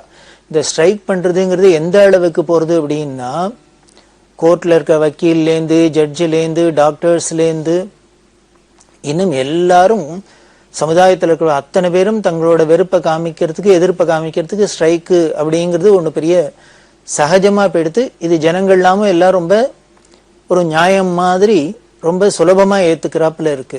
அதே போலதான் கோவில்ல உள்ள கைங்கரியம் பண்றவாளுக்கும் அங்க உத்தியோகமா இருக்கிறவாளுக்கும் அரசாங்கம் அதுல கோவில் எல்லாம் தலையெழுத்தினால வர பிரச்சனைகள்ல இதெல்லாமும் ஒண்ணும். இந்த நிர்வாக சிக்கல்னால ஏதானும் ப்ராப்ளம் வந்ததுன்னா உடனே கோவில் பூஜகர்கள்லேருந்து ஆரம்பிச்சு நாங்க இன்னைக்கு ஒரு நாளைக்கு பூஜைக்கு போக மாட்டோம், ஸ்ட்ரைக் பண்ணுவோம், வேலையை செய்ய மாட்டோம், அவாவா கடமை செய்ய மாட்டோம் அப்படிங்கிறப்பல வந்துடுத்து. இது பெரியவாளுக்கு ரொம்ப வருத்தத்தை கொடுக்கக்கூடிய ஒரு விஷயமா இருந்தது. எது எதுக்கு தான் ஸ்ட்ரைக் பண்றது, எது எதுக்கு தான் இது மாதிரி வேலையை ஒத்துழையாம இருக்கிறது அப்படின்லாம் புரியல. எதையோ ஒன்று நம்ம சொல்ல போக எதுக்கோ எல்லாரும் புரிஞ்சுட்டு அதெல்லாம் ஒன்னோட ஒன்று குழப்பிண்டு இப்படிலாம் திண்டாராளே அப்படிங்கிறதுனால பெரியவாளுக்கு அதில் ரொம்ப வருத்தம். அது மாதிரி தான் எங்கேயும் கோவிலுக்குள்ளே நடந்த பிரச்சனையில சுவாமிக்கு இப்போ பூஜை இல்லாத இருந்தது. இப்படி வரதராஜருக்கு இன்னும் இத்தனை மணி 2 இன்னும் பூஜை ஆகலை, நைவேத்தியம் ஆகலை அப்படின்னு தெரிஞ்சோடனே பெரியவா ரொம்ப வருத்தப்பட்டு, அதனால தான் சீமாவட்டரை கூப்பிட்டு, ஏகாதசின்னா நாம தான் பட்டினி கிடக்கணும், பெருமாளுக்கு என்ன 6 கால பூஜை பண்ண வேண்டாமோ சொல்லி அனுப்பிச்சு உடனே அதை சரி பண்ண சொன்னா. அது சரி பண்ணிட்டு என்கிட்ட சொல்லு அப்படின்னா, எல்லாம் சரி பண்ணி சுவாமிக்கு எல்லாம் ஆராதனமானோன்னு பூஜை ஆகி நைவேத்தியமானோன்னு பெரியவாள்கிட்ட சொன்னு. பெரியவா அப்புறம் சொன்னா, இதை மாதிரி இன்னொரு தடவை நடக்கக்கூடாது, அது மாதிரி பார்த்துக்கணும். கோவிலில் போய் சுவாமிக்கு பூஜையில் அதில் போய் நம்ம போய் நம்மளோட ராகத்வேஷங்களை வெறுப்பை காமிக்கப்படாது, நம்ம கடமையை செய்யணும் அப்படின்னு சொல்லி அவளுக்கு உபதேசம் பண்ணி அனுப்பிச்சா. இது பட்டருக்கு ரொம்ப சந்தோஷமா இருந்தது. இந்த பட்டர் ரொம்ப பெரியவாள அசாத்தியமா பக்தி பண்ணி உபாசிச்சிருக்கார். ஒரு சமயம் அந்த வரதராஜர் கோவில்ல உற்சவ விக்கிரத்துல இந்த சங்கு வச்சுருக்கிற கையே இருக்கும், வலது கை. அந்த வலது கையில அந்த ரொம்ப பழமையான விக்கிரகமா இருந்ததுனால அது நித்தியம் அப்பப்போ அபிஷேகம் பண்ணி அது பண்ணி எல்லாம் பண்ணி தேஞ்சு போயிருக்கலாம். அது ரொம்ப பேபார்ஸா இருக்கிறாப்புல இருந்து எந்த சமயம் அது ஏதானும் ஆயிடுமோ பின்னம் ஆயிடுமோ அப்படிங்கிறாப்புல. அதை உடனே இந்த கோவில் நிர்வாக அதிகாரி சீனிவாசன் அப்படிங்கிறவும் இந்த சீமா பட்டரும் என்ன பண்றதுன்னு தெரியாத அவ திகைச்சு போய் இதனால ஏதானும் தோஷம் வந்துடாத இருக்கணுமே அப்படின்லாம் பயந்துன்னு பெரியவாள்கிட்ட சொல்ல, பெரியவா உடனேயே சுவாமி மலையிலேருந்து ஒரு பெரிய ஸ்தபதி கைதேர்ந்த ஸ்தபதியை வர சொல்லி இம்மீடியட்டா வர சொல்லி உடனேயே இங்கேயே வச்சு இம்மீடியட்டா பண்ணணும் அப்படின்னு சொல்லி அதை சரி பண்ணி கொடுத்த சொல்லி உடனேயே அப்புறம் சுவாமிக்கு தொடர்ந்து பூஜை நடக்க முடியுமா பண்ணினா. இப்படி இந்த சீமா பட்டர் பல சந்தர்ப்பங்கள்ல பெரியவாள்கிட்ட பல இக்கட்டெல்லாம் சொல்லி அங்க எல்லாம் பண்ணியிருந்திருக்கு. அப்படி இருக்கிறதுனால இங்க பெருமாளுக்கு நைவேத்தியம் இல்லாத இருக்கு அப்படிங்கிறத எங்கேயோ பெரியவா தேனம்பாக்கத்தில் இருக்கிற பெரியவா தன்னோட திவ்ய திருஷ்டியினால உணர்ந்து உடனே அதுக்குண்டான தக்க அதிகாரியான பட்டரை வர சொல்லி சீமா பட்டரை வர சொல்லி அதை சரி பண்ணி வச்சா அப்படிங்கிறது நமக்கு ஆச்சரியமான ஒரு விஷயம். இந்த தேனம்பாக்கத்தில் இருக்கிறதே சென்னையில் ஒரு பெரிய கம்பெனியில் உத்தியோகமாக இருக்கிறவர் பேரியன்கோ அப்படின்னு கம்பெனியில். அதில் ஒரு மேனேஜர், அவர் ஒரு நல்ல உத்தியோகத்தில் இருக்கிறவர். அவர் ஒரு அம்பாசிடர் கார் வாங்கியிருந்தார். அவர் ஸ்ரீ வைஷ்ணவ. இதாலும் பெரியவாள்கிட்ட ரொம்ப பக்தி. அவர் என்ன பண்ணினார், இந்த புதுசா ஒரு கார் வாங்கினோன்னு இதை எடுத்துன்னு முதல்ல பெரியவாளை போய் தரிசனம் பண்ணும் அப்படின்னு அவருக்கு ஒரு ஆசை. தன்னோட அந்த ஆபீஸ்லயே உத்தியோகம் இருக்கிற சில நண்பர்கள்ட்டெல்லாம் சொல்லியிருந்தா நம்ம போயிட்டு வரலாம் அப்படின்னு ஒரு 5 பேரா கிளம்பி போறதா இருந்தது. ஆனால் கடைசி சமயத்துல அந்த கார் வாங்கின அந்த முதலாளியான அந்த வைஷ்ணவரால வர முடியல. அவர் என்ன பண்ணினார், தன்னோட நண்பர்கள்ட்டெல்லாம் மற்றவாள்லாம் கிளம்பி ரெடியா இருக்காளே அவள்கிட்டலாம் சொன்னார், என்னால வர முடியலன்னாலும் இந்த ப்ரோக்ராமை நிறுத்த வேண்டாம், நீங்க ஒண்ணு பண்ணுங்க, எல்லாருமே நீங்க மீதி 4 பேருமா கிளம்பி போங்கோ, காஞ்சிபுரத்துல போய் பெரியவா தேனம்பாக்கத்துல தரிசனம் பண்ணிட்டு இது மாதிரி என்னால வர முடியல அப்படின்னு என்னோட வந்தனைன்னு தெரிவிங்கோ, இந்த மாதிரி கார் வாங்கியிருக்குன்னு சொல்லி எல்லா விஷயத்தை சொல்லி அனுகிரகம் வாங்கிட்டு வாங்கோ அப்படின்னு அனுப்பிச்சேன். சரின்னு எல்லாரும் வந்தா. 5 பேரும் முதல்ல பெருமாளை போய் தரிசனம் பண்ணிட்டா. தரிசனம் பண்ணி பெரியவாளை தரிசனம் பண்றா. பெரியவாளை தரிசனம் பண்ணோன்னு அப்போ பெரியவா தரிசனம் கொடுத்துன்னு ஒரு மரத்தடியில வெளியில ஒரு மரத்தடியில உட்காந்துட்டு இருக்கா. வந்தவாள்கிட்ட கேட்டா இது ஏது என்ன அப்படின்னா, இது மாதிரி கார் வாங்கினவர் அவரோட வந்தவர் எஜமானர் அவரை பத்தி சொன்னா, அவர் கார் புதுசா வாங்கியிருக்கு, அதை எடுத்துன்னு முதல்ல பெரியவாள்கிட்ட தரிசனம் பண்ணணும்னு ஆசைப்பட்டாரு. ஆனா இன்னைக்கு சில தவிர்க்க முடியாத காரணங்களால வர முடியாத போயிடுத்து. அதனால எங்களெல்லாம் அனுப்பிச்சு அவரோட காரில் தான் நாங்க வந்திருக்கோம், இந்த காரை கொண்டு வந்திருக்கோம், பெரியவா அனுகிரகம் பண்ணணும், அவருக்கும் அனுகிரகம் பண்ணணும். பெரியவா சந்தோஷமா அனுகிரகம் பண்ண. சரி இதுக்கப்புறம் என்ன பண்ண போறேன் அப்படின்னா, இதுக்கப்புறம் என்ன பண்றது, அவளுக்கு புரியல எதுக்காக பெரியவா கேட்கிறான்னு. இல்ல நேர ஊருக்கு போறியா என்ன பண்ண போறேன் அப்படின்னா, அவா சொன்னா நாங்க நேர ஊருக்கு தான் போனோம், ஆனா இப்ப வரத்தே பெருமாளை பார்த்துட்டோம், நேர போய் ஏகாம்பரேஸ்வர தரிசனம் பண்ணிட்டு அதுக்கப்புறம் ஊருக்கு போலான்னு இருக்கோம் அப்படின்னா. இது சொன்னோன்னு பெரியவா சொன்னா, ஏகாம்பரேஸ்வர தனியா போய் தரிசனம் பண்ணுவானே, இல்ல பெருமாளை தரிசனம் பண்ணிட்டு என்ன பார்த்துட்டீங்களோ நேர வீட்டுக்கு போங்க, ஊருக்கு போய் சேரு அப்படின்னா. இவாளுக்கு புரியல, நம்ம ஏகாம்பரேஸ்வர கோவிலுக்கு தானே போனோம்னா நல்லதுக்கு தானே சொல்றோம், நல்லது தானே பண்ணணும்னு ஆசைப்படுறோம், பெரியவா எதையும் தடுக்கிறா அப்படின்னு புரியல. உடனே பெரியவா சொன்னா, நான் பாரு ஏகாம்பரம்னா என்ன அப்படின்னா, ஏகாம்பரேஸ்வருக்கு என்ன சிறப்பு அப்படின்னா, ஒரு மாமரத்துக்கு அடியில இருக்கிறது தான் அந்த வேதமே பெரிய மாவிருட்சமா இருக்கு, அதுக்கு அடியில இருக்கிறதுனால ஏகாம்பரம், ஒரு மாமரத்துக்கு அடியில இருக்கிறதுனால ஏகாம்பரம்னு பேரு. அவர் ஏகாம்பரேஸ்வரர்.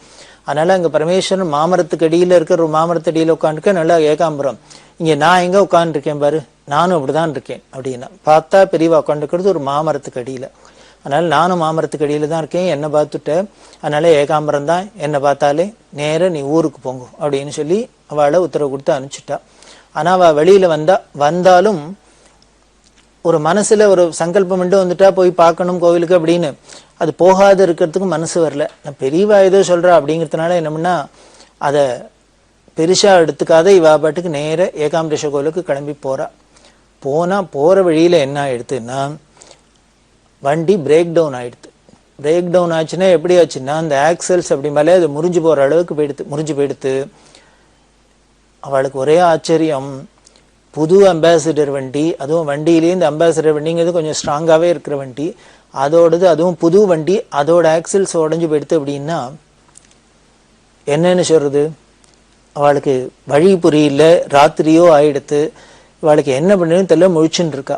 உடனே அவளுக்கு ஃபோன், அந்த முதலாளிக்கு ஃபோன் பண்ணி, அவரோட தெரிஞ்சவா காஞ்சிபுரத்தில் இருக்கிற ஒரு பெரிய ஜவுளிக்கடை வியாபாரிகள், அவளுக்கு அவ சொல்ல, அவள் வந்து இந்த வண்டியெல்லாம் பார்த்துட்டு நாங்கள் வண்டியெல்லாம் ரிப்பேர் பண்ணி அனுப்புகிறோம், நீங்களாம் வீடு போய் சேருங்கோ அப்படின்னு இவாளை வேற வண்டியில் ஏற்றி அனுப்பிச்சா.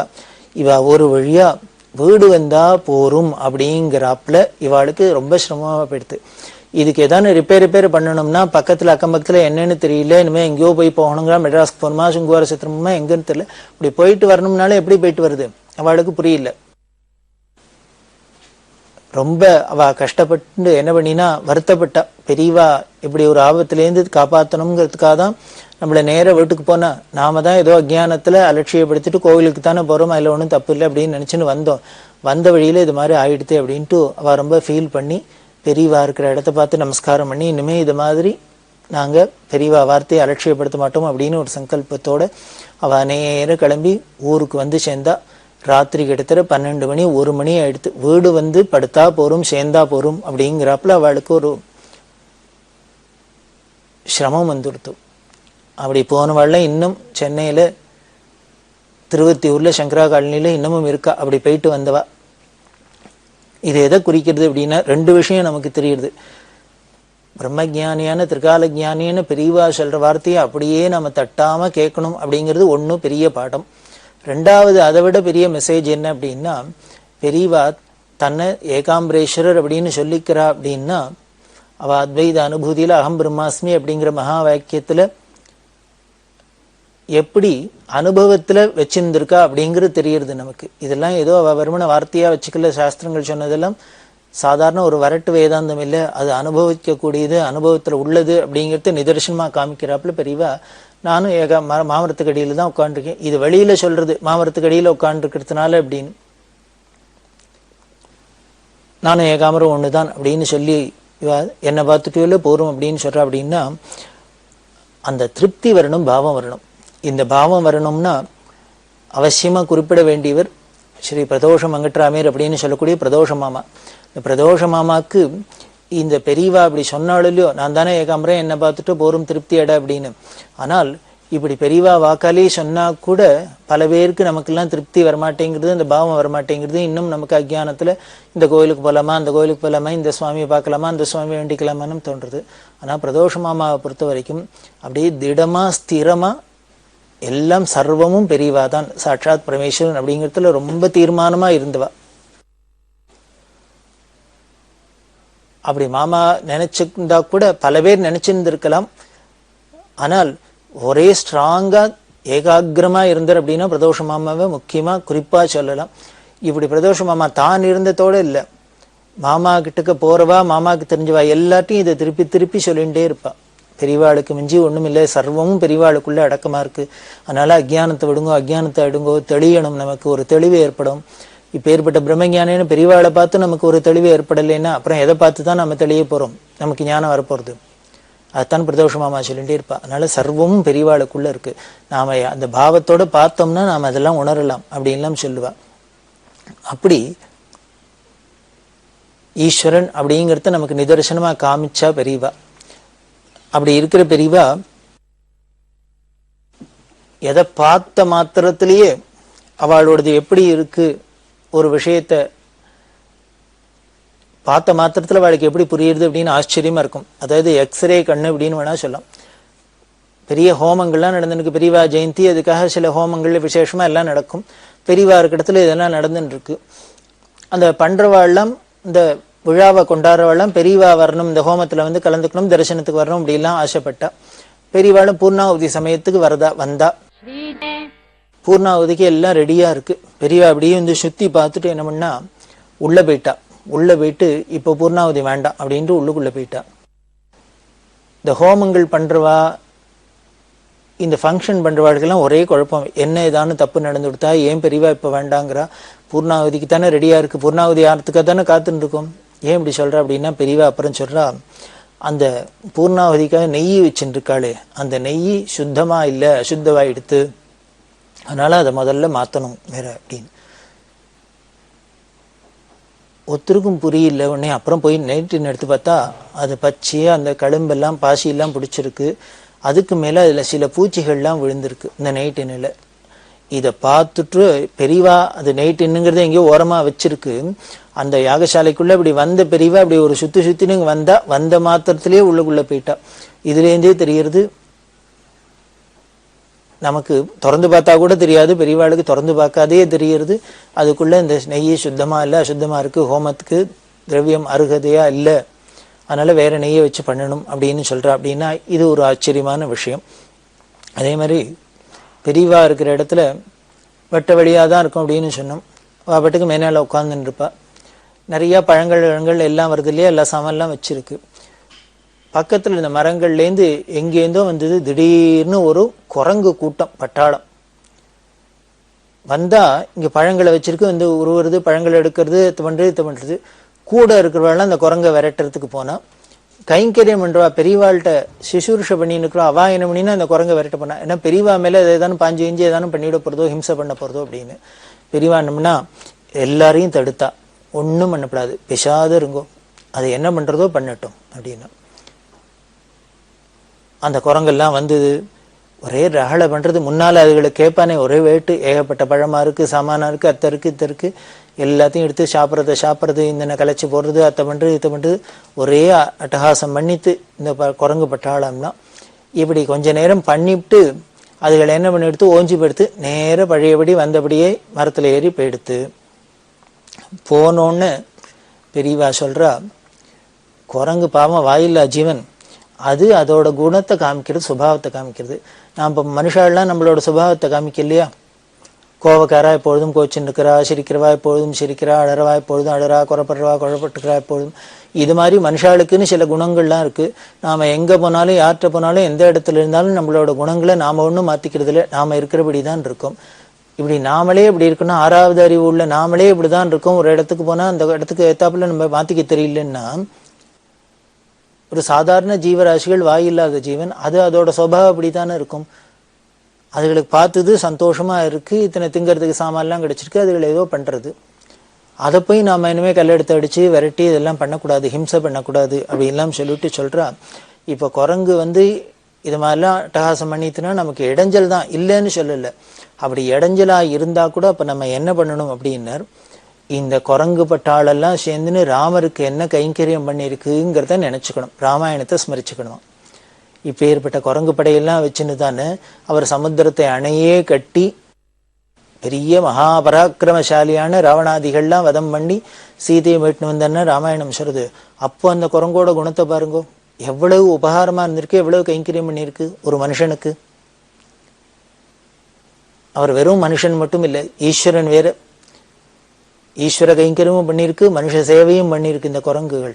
அதனால இதுகளுக்கெல்லாம் தலைவர் ஆஞ்சநேயர். அதனால நம்ம இது மாதிரி குரங்கெல்லாம் வந்து நம்மளை தொந்தரவு பண்ணுறதையும் நாம் என்ன பண்ணணும், இந்த குரங்குகள்லாம் ராமருக்கு பண்ணின ராம சேவையை நினச்சிக்கணும், ஆஞ்சநேயரை ஸ்மரிச்சுக்கணும். அப்படி நினச்சிட்டு ஸ்மரிச்சுட்டோம்னாக்க நமக்கு இந்த குரங்கு மேலெல்லாம் கோபம் வராது, அதை அடித்து விரட்டணும்னு தோணாது, அதை ஹிம்சப்படுத்தணும்னு தோணாது. இப்படி நாம் பழகிக்கணும் அப்படின்னு அங்கே எல்லாருக்கும் சொன்னோம். எல்லாரும் ரொம்ப சந்தோஷப்பட்டு கண்ணால் தண்ணி தாரதாரையாக குட்டுறா. ஏன்னா பெரியவாளுக்கு அவளோட மனோபாவத்தை நாமெல்லாம் குரங்கு வந்துனாக்கா அது பண்ணுற இடைஞ்சல் தான் நமக்கு தோன்றுறது. ஆனால் பெரியவாளுக்கு எதை தோன்றுறது அப்படின்னு முதல்ல அதுகள் பண்ணின ராமகைங்கரியம் தோன்றுறது. அதுதான் சாதாரண மனுஷாளுக்கும் ஞானிகளுக்கும் உள்ள பெரிய வித்தியாசம். இந்த தேனம்பாக்கத்தில் எடுத்து அவள் இருந்த ஒரு சின்ன உள்ள இருந்தா, அந்த உள்ள வேற யாரும் உள்ள போக முடியாது, கைங்கரியம் என்றா கூட உள்ள போக முடியாது. இவாளவே தானே அந்த இடத்த சுத்தம் பண்ணிக்கிறது, அங்கே தானே குளிச்சுக்கிறது எல்லாம் பண்ணுவா. வெளியிலேருந்து எடுத்து கொடுக்கணும், அப்படி எல்லாம் பண்ணுறது. அங்கே என்ன பண்ணா, தன்னோட உள்ள ஒரு மர பாத்திரத்தில் தீர்த்தத்தை பிடிச்சி வைப்பா. எதுக்கு என்னன்னு தெரியல. பார்த்தாக்க அங்கே எலி இருக்கும், இன்னும் பூனை வரும், அது வரும், இது வரும், இதெல்லாமோ ஜந்துக்கள்லாம் வந்துன்னு இருக்கும். அதெல்லாம் இந்த வெய்ய நாள் வந்துன்னா இந்த வாயிலா ஜீவனர்கள்லாம் ரொம்ப தண்ணிக்கு தவிக்கும் தாகத்தில். நம்ம மனுஷாலாக இருந்தால் கொஞ்சம் தூத்தங்குடு தீர்த்தங்குடு அப்படின்ட்டு வாங்கி சாப்பிட்டுடலாம். இந்த வாயில்லா ஜீவன்கள் என்ன பண்ணும்?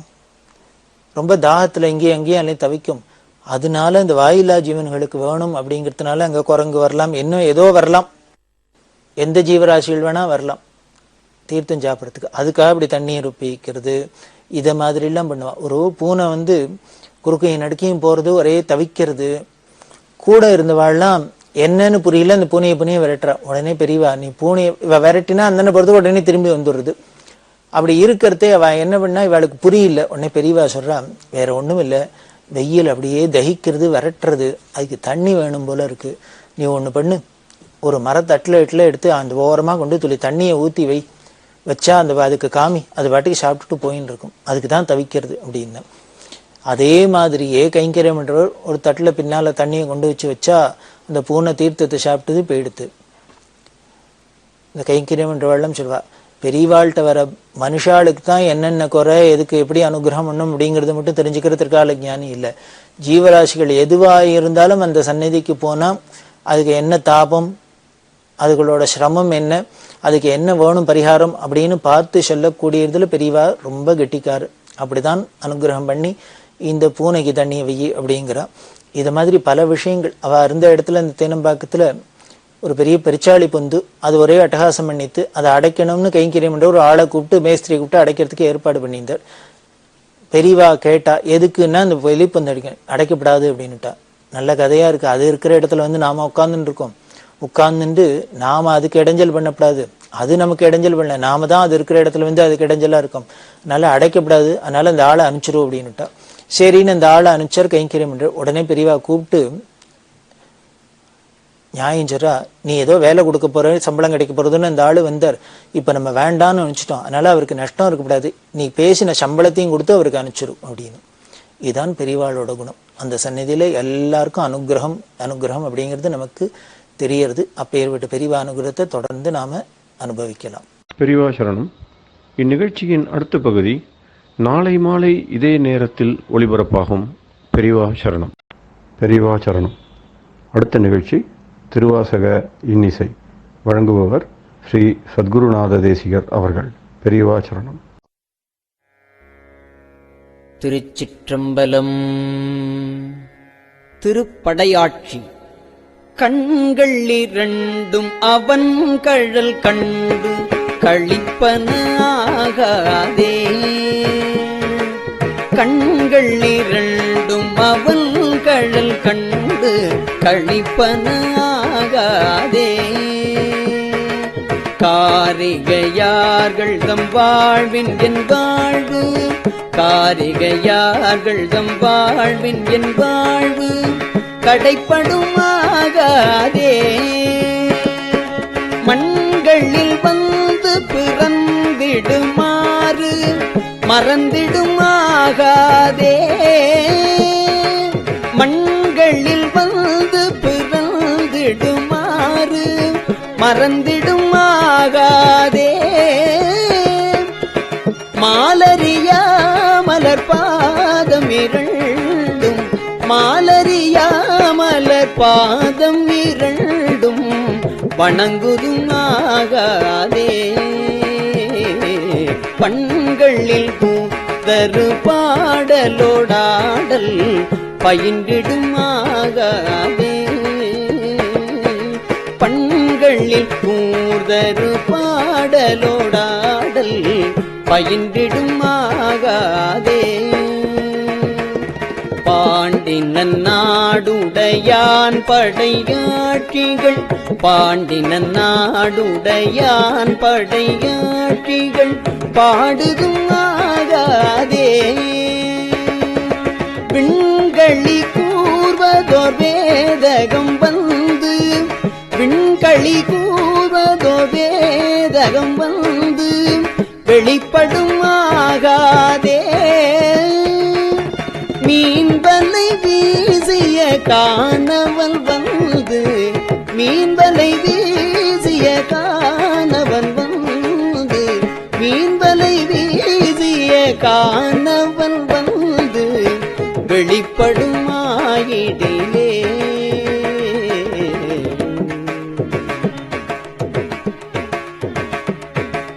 ஒன்றினோடொன்றும் ஓர் ஐந்தினோடைந்தும் உயிர்ப்பருமாகாதே. உன்னடியார் அடியார் அடியோம் என உய்ந்தனாகாதே. ஒன்றினோடொன்றும் ஓர் ஐந்தினோடைந்தும் உயிர்ப்பருமாகாதே. உன்னடியார் அடியார் அடியோம் என உய்ந்தனாகாதே. கன்றை நினைந்தெழுத்தாய் என வந்த கன்றை நினைந்தெழுத்தாய் என வந்த கணக்கதுவாகாதே.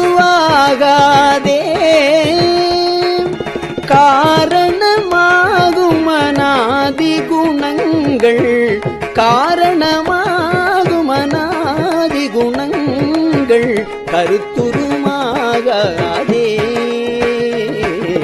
நன்றிது தீதன வந்த நடுக்கம் நடந்தனாகாதே. நன்றிது தீதன வந்த நடுக்கம் நடந்தனாகாதே. நாமும் மேலாம் அடியாருடனே செல்ல நாமும் மேலாம் அடியாருடனே செல்ல நண்ணுவதாகாதே. நாமும் மேலாம் அடியாருடனே செல்ல நண்ணுதுமாகாதே. என்றும் என் அன்பு நிறைந்த பராமுது எய்துவதாகாதே. என்றும் என் அன்பு நிறைந்த பராமுது எய்துவதாகாதே. ஏருடையான் என ஆளுடை நாயகன் ஏருடையான் என ஆளுடை நாயகன் ஏருடையான் என ஆளுடை நாயகன் என்னுள் புகுந்திடிலே.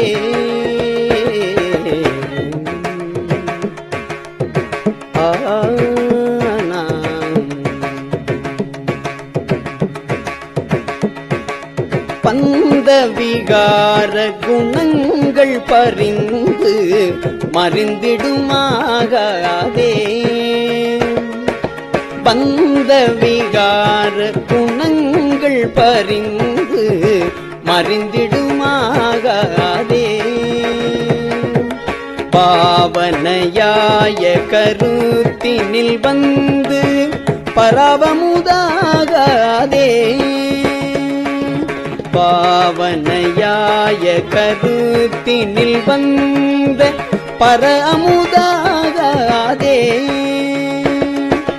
அந்தமில்லாத அகண்டமும் நம்முள் அந்தமில்லாத அகண்டமும் நம்முள் அகப்படுமாகாதே. ஆதி முதல் பரமாய பரஞ்சுடர் ஆதி முதல் பரமாய பரஞ்சுடர் ஆதி முதல் பரமாய பரஞ்சுடர்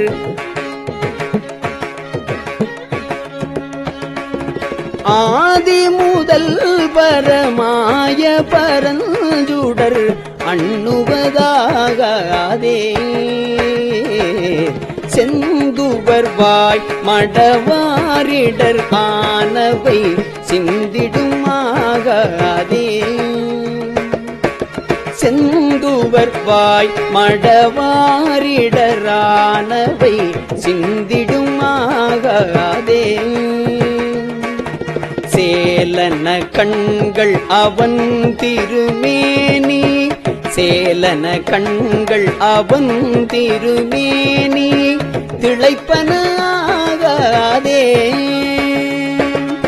இந்திரஞால இடர் பிறவி துயர் ஏகுவதாகாதே.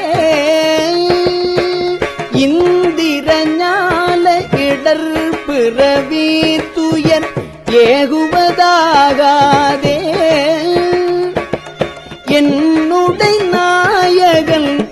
ஆகிய ஈசல் என்னுடை நாயகன் ஆகிய ஈசல் எதிர்ப்படுமாயிடிலே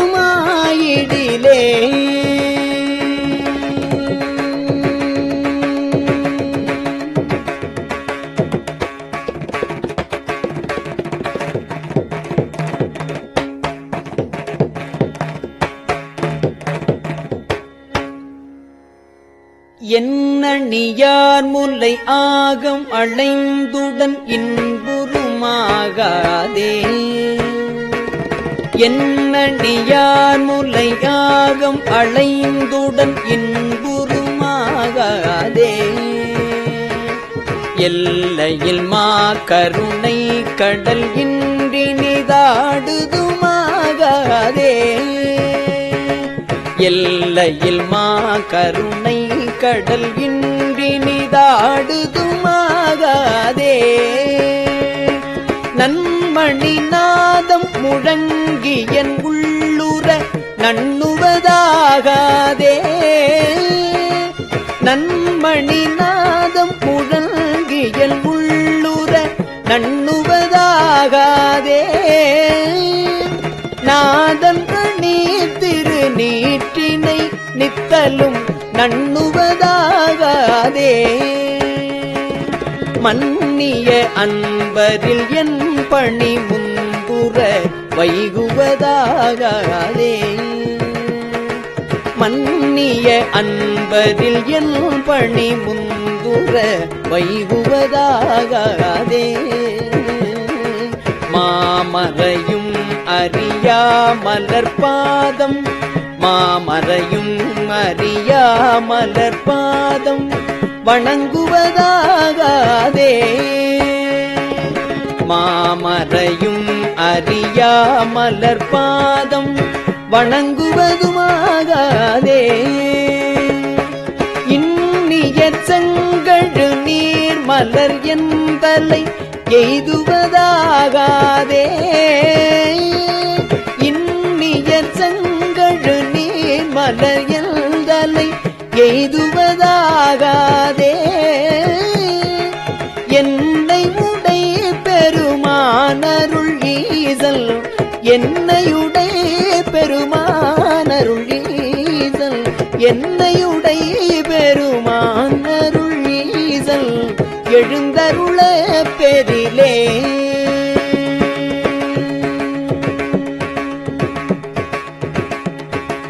மண்ணினில் மாயை மதித்து வகுத்த மயக்கருமாகாதே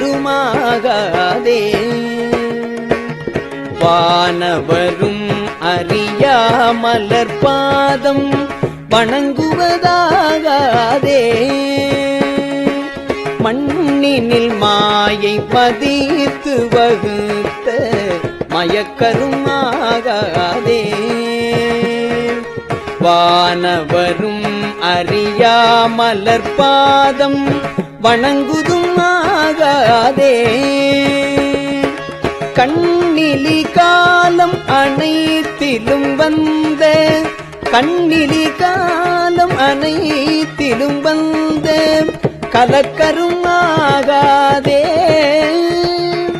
காதல் செய்யும் அடியார் மனம் இன்று காதல் செய்யும் அடியார் மனம் இன்று களித்திடுமாகாதே பெண்ணலி ஆண் என நாமென வந்த பிணக்கருமாகாதே பேரறியாத அநேக பவங்கள் பேரறியாத அநேக பவங்கள் பிழைத்தனாகாதே எண்ணிலியாகிய சித்திகள் வந்தனை எய்துவதாகாதே எண்ணிலியாகிய சித்திகள் வந்தனை எய்துவதாகாதே என்னை உடை பெருமானருள் ஈசல் என்னையுடை பெருமானருள் ஈசல் எழுந்தருள பெரிலே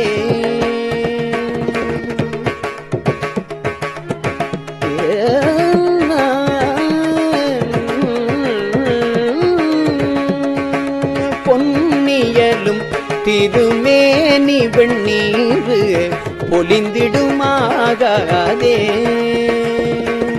பொன்னியலும் திருமேனி வெண்ணீரு பொலிந்திடுமாகாதே. பூமழை மாதவர் கைகள் குவிந்து பூமழை மாதவர் கைகள் குவிந்து பொழிந்திடுமாகாதே. மின்னியல் முன்னிடையார்கள் கருத்து வெளிப்படுமாகாதே.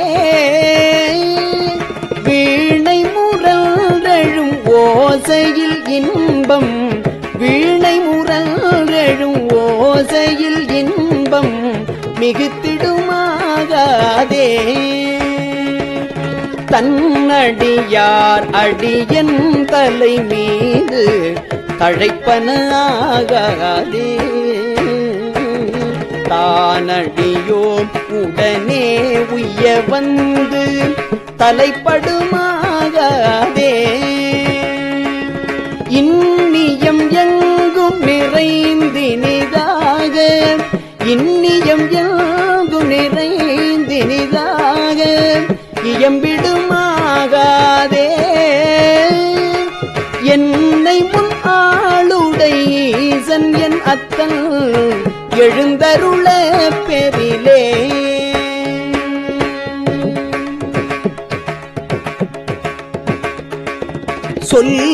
சொல்லியலாதெழு தூமணியோசை சுவை தருமாகாதே. துண்ணென என்னுளம் மன்னிய சோதி துண்ணென என்னுளம் மன்னிய சோதி தொடர்ந்தெழுமாகாதே. பல்லியல் வாய பர வந்த பரபரமாகாதே.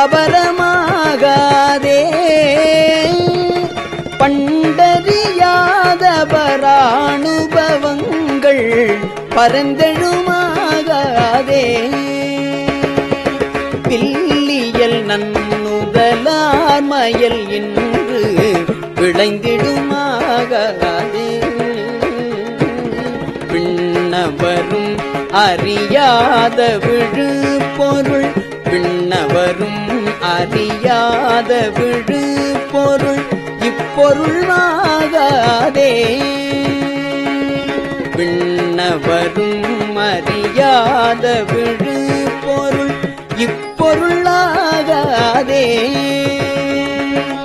எல்லையில்லாதன என் குணமானவை எல்லையில்லாதன என் குணமானவை எய்திடுமாகாதே. இந்த சிகாமணி எங்களை ஆள இந்த சிகாமணி எங்களை ஆள எழுந்தருள பெரிலே.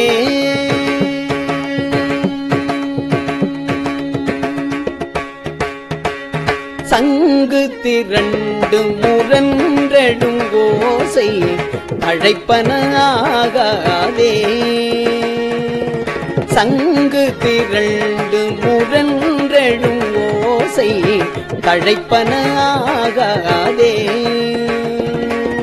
சாதி விடாத குணங்கள் நம்மோடு சலித்திடுமாகாதே. அங்கிது நன்றிது நன்றெனுமாயை அடங்கிடுமாகாதே. ஆசையெல்லாம் அடியாரடியோம் எனும் ஆசையெல்லாம் அடியாரடியோம் எனும் ஆசையெல்லாம் அடியாரடியோம் எனும் அத்தனை ஆகாதே. ஆசையெல்லாம் அடியாரடியோம் எனும் அத்தனை ஆகாதே. செங்கையில் உண்கண் மடந்தையர் சிந்தை திளைப்பனாகாதே. சீரடியார்கள் சிவானுபவங்கள் சீரடியார்கள் சிவானுபவங்கள் தெரிந்திடுமாகாதே. எங்கும் நிறைந்த முதூறு பரஞ்சுடர் எய்துவதாகாதே. எங்கும் நிறைந்த முதூறு பரஞ்சுடர் எய்துவதாகாதே. ஈரறியா மறையோன் ஈரறியா மறையோன் ஈரறியா மறையோன் எனையாள ஈரறியா மறையோன் எனையாள ஈரறியா மறையோன் எனையாள எழுந்தருள பெரிலே.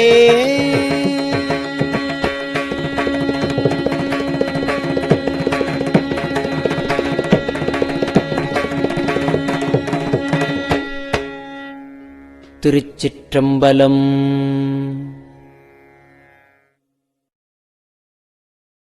பெரியவா சரணம். இந்நிகழ்ச்சியின் அடுத்த பகுதி நாளை மாலை இதே நேரத்தில் ஒளிபரப்பாகும். பெரியவா சரணம். பெரியவா சரணம். பெரியவா வானொலியின் இன்றைய நிகழ்ச்சிகளின் நிறைவாக திருப்பொன்னூசல் வழங்குபவர் சத்குருநாத தேசிகர் அவர்கள். பெரியவா சரணம். திருச்சிற்றம்பலம். திரு பொன்னூசல். ஆணோ அலியோ அறிவையோ என்று இருவர் காணா கடவுள் கருணையினால் தேவர்குழாம் நாணாமே உய்ய ஆட்கொண்டு அருளி நஞ்சுதனை ஊனாக உண்டருளும் உத்தரகோசமங்கை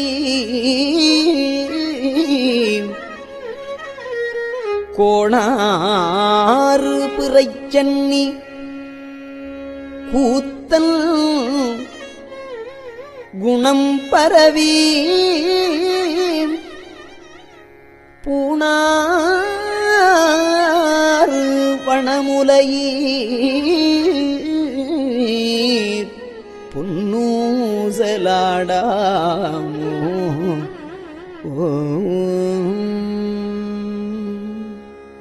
திருச்சிற்றம்பலம். கஞ்சிவல காமாட்சி தன் குழந்தாய் சங்கரரே. கஞ்சிவல காமாட்சி தன் குழந்தாய் சங்கரரே. குரு சந்திரசேகரரே உறங்கிடுவீர்களே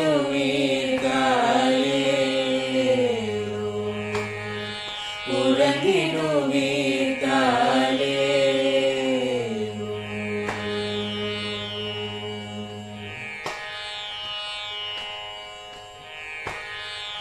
ஆதிகுரு சங்கரராய் அன்றொரு நாள் வந்தவரே. 68 பீட்டபதி காலே. ஏழுலகம் பூப்பவரே காப்பவரே கடப்பவரே. எல்லோர்க்கும் அருள்பவரே உறங்கிடுவீர்களே.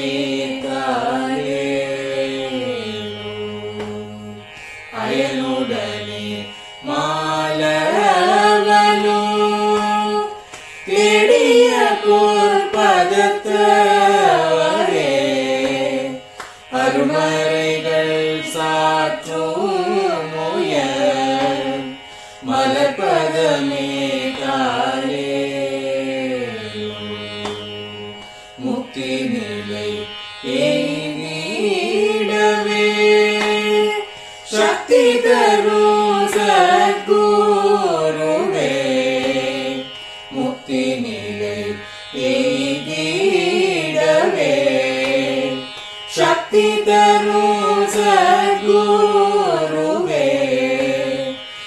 நித்தமெங்கள் நாவீசையில் நித்திரை கொள்தாளே. நித்தமெங்கள் நாவீசையில் நித்திரை கொள்தாளே. நித்தமெங்கள் நாவீசையில் நித்திரை கொள்தாளே.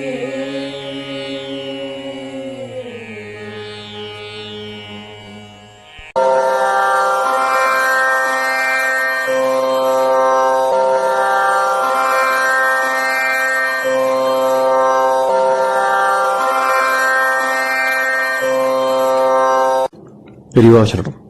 பெரியவா வானொலியின் மாலை நிகழ்ச்சிகள் இத்துடன் நிறைவடைகின்றன. எமது அடுத்த ஒளிபரப்பு நாளை காலை இந்திய நேரப்படி 6 மணிக்கு துவங்கும். பெரியவா சரணம்.